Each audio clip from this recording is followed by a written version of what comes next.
In fact, they're going to be after you. And they're going to want you, and they want you out of the way, and they want rid of you. And this is exactly what happened to Jesus.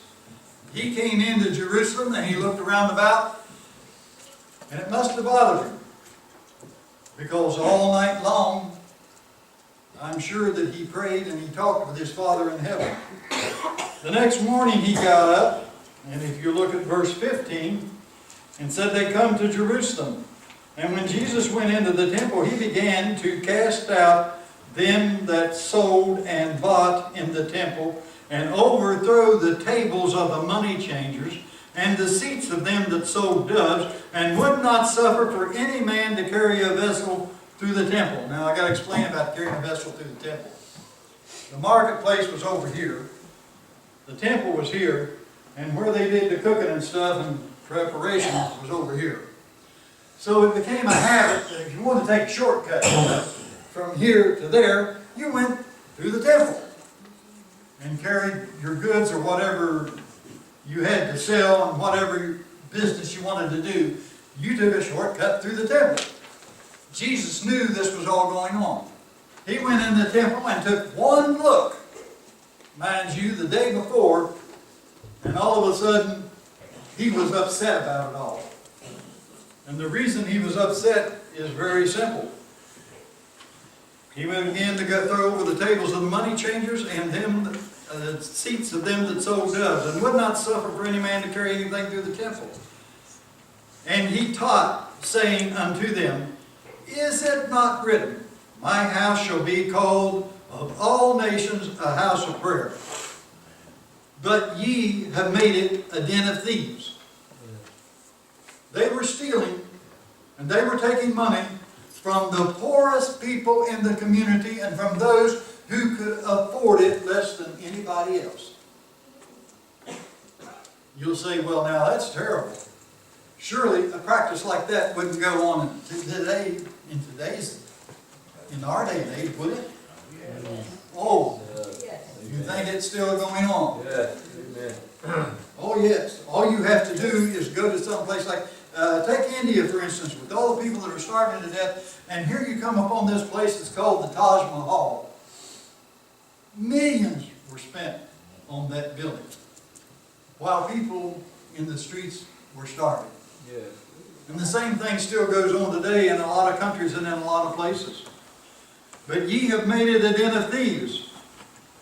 And the scribes and the chief priests heard it, and sought how they might destroy him. For they feared him, because all the people were astonished at his doctrine. The people liked his doctrine. The people liked what he had to say, because he was taking on their establishment for them. He was pointing out the problem and the fault. He was pointing, they were supposed to be the spiritual leaders of the nation. What were they doing?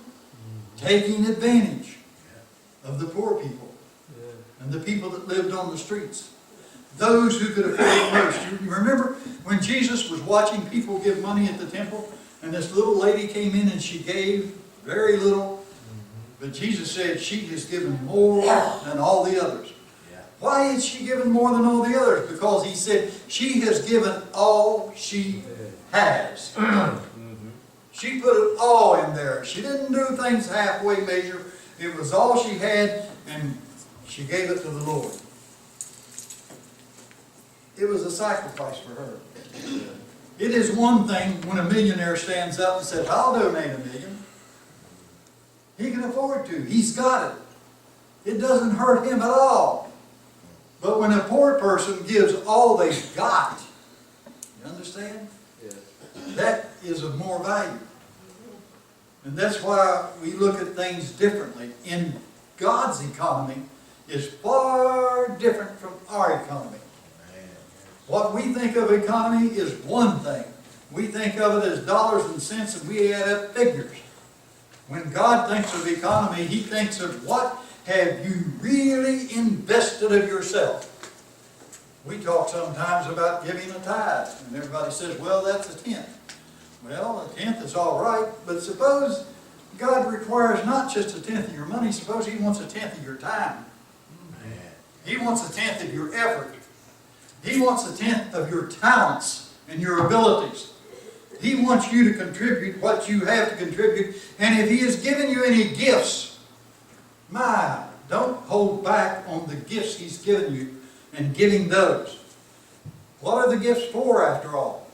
When you look in Acts and in the New Testament, it tells you gifts are for the glorification and for the building up of the church.